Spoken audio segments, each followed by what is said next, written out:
कैसे हो आप सभी? आई होप आप सभी अच्छे ही होंगे, पढ़ाई अच्छी चल रही होगी आप सभी की। तो फालतू की बकलोली किए बना हम बढ़ते हैं अपने आगे के क्वेश्चंस की तरफ। हम पढ़ रहे थे अपना चैप्टर नंबर 5 जिसका नाम है एपी, जिसको हम कहते हैं अर्थमेटिक प्रोग्रेशन, जिसको हिंदी में कहा जाता है समांतर श्रेणी। हम पढ़ रहे थे एक्सरसाइज 5.1 जिसमें कि हमने अपने 4th क्वेश्चन के 8 पार्ट्स कवर कर लिए थे। हमें आगे के 8 क्वेश्चंस देखने हैं, ठीक है। इसमें क्या पूछा हुआ था? इसने पूछा था कि क्या ये एपी बना रही है, और अगर एपी बना रही है तो उसके आगे के 3 टर्म्स हमें और भी लिखने थे, ठीक है। तो हमारे पास नेक्स्ट क्वेश्चन है क्वेश्चन नंबर 9, जो कि यहाँ पे हमारे पास नोटबुक पे है। तो शुरू करते हैं। सबसे पहले हमें यही देखना है कि क्या ये एपी बना रहे हैं या नहीं, क्योंकि अगर एपी बना रहे होंगे तो ही हम आगे बढ़ेंगे, वरना नहीं बढ़ेंगे।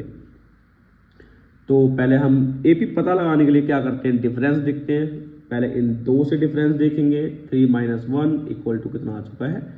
2। अब उसी तरीके से हम इन दो से डिफरेंस देखेंगे, जो कि 9 - 3 = 6। क्या दोनों का डिफरेंस सेम है? नो। इसका मतलब ये एक एपी फॉर्म नहीं कर रहे हैं, तो इसका मतलब हम इससे आगे नहीं बढ़ेंगे, ठीक है।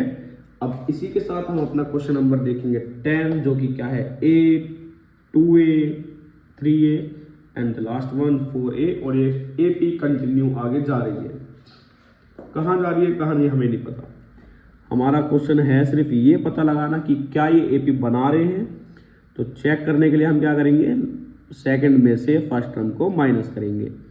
तो 2A में से 1A जाएंगे तो कितना बचेगा? A, ठीक है। उसी तरीके से अब हम इसको करेंगे 3A - 2A। 3A में से 2A जाएंगे तब भी कितना बचेगा? A। क्या दोनों सेम है? यस। इसका मतलब ये एक एपी बना रहे हैं। अगर ये एपी बना रहे हैं तो हमारा फर्ज बनता है कि हम आगे के 3 और निकालें। हमारा फर्ज वर्ज कुछ नहीं बनता है, क्योंकि क्वेश्चन की रिक्वायरमेंट है, इसलिए हम ऐसा कर रहे हैं, ठीक है। तो 4 तो है हमारे पास, 5वां A+4D करके, ठीक है। A+4D क्यों? क्योंकि हमने पढ़ा था जो लास्ट टर्म का जो फॉर्मूला होता है वो क्या होता है? AN = A + n - 1 × D। अगर यहाँ पे मैं 5 रखता हूँ तो यहाँ पर भी 5 रखना पड़ेगा, और इसका रिजल्ट हमारे पास क्या आएगा? 4D। अगर सिंपल सा देखें तो अगर हमें 5th टर्म निकालनी है तो उससे 1 कम कर दो, अगर 6th निकालनी है तो उससे 1 कम कर दो, ऐसे करके हमारे पास टर्म्स आ जाएगी। तो ए का मतलब ये वाला ए नहीं है, ए का मतलब है फर्स्ट टर्म। फर्स्ट टर्म कितनी है हमारे पास? ए। कॉमन डिफरेंस कितना है? ए। तो ये कितना हो गया? 4A। क्योंकि दोनों के बेस सेम है तो इसका मतलब ये जुड़ सकता है, तो ये कितना आ जाएगा? 5A। ये 5th टर्म है, ठीक है, 5A। उसी तरीके से निकालेंगे हम अपनी 6th टर्म। 1 कम कर देते हैं, मैंने समझा दिया था क्यों कर देते हैं। फर्स्ट टर्म हमारे पास A है और D हमारे पास कितना है? A। तो 1A और 5A टोटल कितने A हो गए? 6A, ठीक है। और लास्ट टर्म हमारी 7th टर्म, फर्स्ट टर्म और ये कॉमन डिफरेंस, और इसका सम हमारे पास कितना आ चुका है? 7A। क्योंकि एपी है इसलिए हमने आगे के 3 निकाले, क्योंकि क्वेश्चन में बोला हुआ था। क्योंकि एपी नहीं है इसलिए हमने आगे नहीं निकाला। अब हम अपने देखेंगे इसका 11th पार्ट। 11th पार्ट क्या है इसका? a का स्क्वायर, a का क्यूब और a की पावर 4। हमें ये बताना है कि क्या ये एक एपी फॉर्म कर रहे हैं या नहीं। तो डी कैसे निकालते हैं? बाद वाले में से पहले वाले को माइनस करके। आप सोच रहे होंगे कि यहाँ पे माइनस हो गया, 2 में से 1 आ गया, क्या यहाँ पर भी ऐसा हो जाएगा कि 2 में से 1 पावर गई और 1 पावर बची? नहीं, वो बेस है और ये पावर है, ऐसा नहीं होता, ठीक है। प्लस या माइनस हम तभी कर सकते हैं पूरा का पूरा बेस सेम हो। यहाँ पे इसका बेस ही पूरा A² है और यहाँ पे बेस ही इसका A की पावर 1 है। इसका मतलब ये प्लस माइनस नहीं होगा, ये ऐसे का ऐसे ही रहेगा। उसी तरीके से हम अपनी 3rd टर्म में से माइनस करेंगे 2nd टर्म, और ये भी माइनस नहीं हो सकता, इसका मतलब ये भी ऐसे ही रहेगा। दोनों सेम नहीं है, इसका मतलब ये एपी फॉर्म नहीं कर सकते, इसका मतलब हमें इसे आगे नहीं लिखना है। हमारे पास अगला क्वेश्चन है क्वेश्चन नंबर 12, जो कि है रूट में 2, रूट में 8, रूट में 18 and the last one root में 32। ठीक है, आपको देखने में लग रहा होगा कि ये क्या ही एपी बनाएंगे। देखो ये यहाँ पे 6 का गैप है, यहाँ पे 10 का गैप है, लेकिन अगर तमीज से देखा जाए इसे तो ये एक एपी फॉर्म करेंगे। ये आ गया रूट में 2। अगर हम इसको 8 को सोल्व करते हैं, 4 2 2 1, इसका पेयर बन गया, इसका पेयर नहीं बना। जिसका पेयर बन जाता है वो रूट के बाहर, जिसका पेयर नहीं बनता वो रूट के अंदर। अब इसका अगर हम ऐसे करें 18 का 2 9 3 3 3 1, इसका पेयर बन गया, इसका मतलब ये रूट के बाहर, और इसका पेयर नहीं बना इसलिए रूट के अंदर। ऐसे हम जब 32 को करेंगे तो ये 4 रूट में 2 आ जाएगा। ठीक है, डी कैसे निकालते हैं? बाद वाले में से पहले वाले को माइनस करके। मैंने लास्ट क्लास में भी बताया था कि रूट वाला कैसे माइनस करते हैं। जैसे मान लो यहाँ पे अगर 6 रूट 3 है और यहाँ पे 4 रूट 3 है, तो माइनस करके 2 रूट 3 आ जाएगा। क्यों? क्योंकि इनके बेस सेम है, इसलिए हम प्लस माइनस कर सकते हैं। ठीक है, 6 में से 4 गए 2 और रूट 3 का रूट 3 आ जाएगा। लेकिन क्या हम इसको माइनस कर सकते हैं? जी नहीं। क्यों? क्योंकि इनके बेस सेम नहीं है। क्या इनके बेस सेम है? यस, क्योंकि यहाँ पर भी रूट 2 और यहाँ पर भी रूट 2 है, तो इसका मतलब ये माइनस किया जा सकता है। तो 2 में से 1 गया 1, और 1 को नहीं लिखते, तो इसलिए मतलब सिर्फ क्या बच रहा है हमारे पास? रूट में 2। ठीक है, अब जैसा हमने इसमें से इसको माइनस कर दिया, अब हम थर्ड टर्म में से सेकंड टर्म को माइनस करेंगे और उससे चेक करेंगे डी, बोले तो कॉमन डिफरेंस। तो 3 में से 2 गया 1 और रूट 2 बच रहा है। क्या दोनों सेम है? यस, इसका मतलब ये एक एपी फॉर्म कर रहे हैं। और अगर ये एक एपी फॉर्म कर रहे हैं तो हमें क्या निकालना पड़ेगा? आगे की 3 टर्म्स। ठीक है, 4 तो ये है, तो 5वां निकालना है a प्लस 4d करके। a कितना है? रूट में 2, 4, d कितना है हमारे पास? रूट में 2, तो कितना आ गया? 5 रूट में 2। अभी हमने क्या पढ़ा? जिसका पेयर बन जाता है वो रूट के बाहर आ जाता है, जिसका पेयर नहीं बनता वो रूट के अंदर।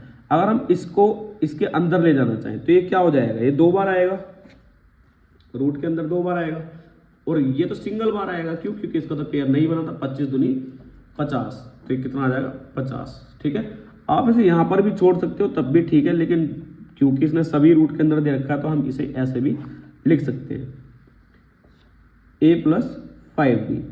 a कितना हमारे पास? रूट में 2, 5, d कितना है? रूट में 2, जोड़ेंगे 6 रूट में 2, और इसको जैसे हमने सोल्व करा तो इसको करेंगे तो कितना आ जाएगा? 36 दूनी 72। ठीक है, ऐसे ही हम करेंगे 7th, a प्लस 6d। ठीक है, तो ये कितना आ जाएगा? 7 रूट में 2, और इसको जब रूट के अंदर पहुंचाएंगे तो आ जाएगा 98 रूट के अंदर। ठीक है, हमने 4th क्वेश्चन के 12 तक कर लिए हैं। अब हम आगे देखते हैं इसका 13th पार्ट। ठीक है, अब देखते हैं हम अपना क्वेश्चन नंबर 13। तो मेरे जैसे कुछ अक्लमंद बच्चों को लग रहा होगा कि ये एक एपी फॉर्म कर रहा होगा। क्यों? क्योंकि 3 दिन का डिफरेंस दिख रहा है, 3 3 3। जी नहीं, अभी मैंने पिछले क्वेश्चन में भी समझाया कि कैसे माइनस करना होता, कैसे नहीं। हमें डी निकालना है, तो मतलब बाद वाले में से पहले वाले को माइनस कर देना। अब खिलाड़ी मत बनना कि रूट 6 में से रूट 3 घटाएंगे तो रूट 3 बच जाएगा। नहीं, मैंने क्या बताया था? अगर बेस पूरे सेम है तो ही माइनस होगा, वरना माइनस नहीं होगा। इसका मतलब ये ऐसे का ऐसे ही बच जाएगा। अगर हम इसको देखें तो रूट में 9 माइनस रूट में 6। आप इसको ज़्यादा से ज़्यादा इतना कर सकते हो, जब इसका रूट सोल्व करा जाएगा तो 3 आ जाएगा। और देखो ये रूट में है और ये रूट में नहीं है, इसका मतलब ये भी सेम नहीं है, इसका मतलब ये एक एपी नहीं बना पा रहा है। क्वेश्चन नंबर अगर हम 14 देखें तो 14 क्वेश्चन क्या है हमारे पास? 1 का स्क्वायर, 3 का स्क्वायर, 5 का स्क्वायर और 7 का स्क्वायर। अब किसी के दिमाग में ये तो नहीं आ रहा कि देखो भाई 2 2 है तो 2 का स्क्वायर आ जाएगा इसका कॉमन डिफरेंस, जी नहीं। सॉल्व कर लो, 1 का स्क्वायर 1, 3 का स्क्वायर 9, 5 का स्क्वायर 25 और 7 का स्क्वायर 49। डी कैसे निकालते हैं, बाद वाले में से पहले वाले को माइनस करके। तो 25 में से 9 घटाएंगे तो 5 और 4 16। क्या दोनों सेम है, जी नहीं। इसका मतलब ये भी एक एपी नहीं बना पा रहे हैं, ठीक है। तो आज का लास्ट क्वेश्चन और इस एक्सरसाइज का भी लास्ट क्वेश्चन, इसका पार्ट नंबर 15, 1 का स्क्वायर, 5 का स्क्वायर, 7 का स्क्वायर और 73। 1 का स्क्वायर 1, 5 का स्क्वायर 25, इसका स्क्वायर 49 और इसका 73, ये तो दिया ही हुआ है। डी कैसे निकालते हैं, बाद वाले में से पहले वाले को माइनस करके। और देखो सेम है, यस, इसका मतलब ये एक एपी बना रहे हैं, ठीक है। 4 तो हमें दिए हुए हैं, हमें निकालना है 5वां, a + 4d करके। a कितना हमारे पास 1, 4, d कितना हमारे पास 24, ये कितना आ गया 96, 1, तो ये आ गया 97। अगर हम बात करें अपने 6 टर्म की, तो डी कितना हमारे पास 24, 24 पंजे 120 और 1 कितना हो गया 121। और बात करें हम आज के बिल्कुल लास्ट टर्म की, तो 6 × 24, ये कितना आ गया 1 प्लस, ये आ गया 144 और ये आ गया 145, ठीक है। तो इसी के साथ हमारी एक्सरसाइज 5.1 होती है ख़त्म, जिसमें कि हमने पढ़ा इसका बेसिक। हमने देखा कि कैसे कैसे एपी हो सकती है। कुछ एपी ऐसी भी हो सकती है जिसको देखने में लग रहा होगा कि एपी है लेकिन वो एपी नहीं है, ठीक है। तो जब तक हम कॉमन डिफरेंस नहीं देख लेते हम नहीं कह सकते कि वो एपी है या एपी नहीं है। अगर कॉमन डिफरेंस सेम है तो वो एपी होगा, वरना नहीं होगा, ठीक है। बेसिक जरूर अच्छे से पढ़ना, तभी आगे के क्वेश्चंस कर पाओगे। बेसिक खराब होगा तो आगे के क्वेश्चन सॉल्व करने में बहुत ज़्यादा परेशानी आएगी। तो मैं सिर्फ इतना कहना चाहता हूँ, 5.1 अच्छे से पढ़ के आना, तभी जाके 5.2 के लिए रेडी रहोगे आप, ठीक है। तब तक के लिए पढ़ते रहिए, मुस्कुराते रहिए। बाय बाय, मिलते हैं अपनी नेक्स्ट वीडियो में।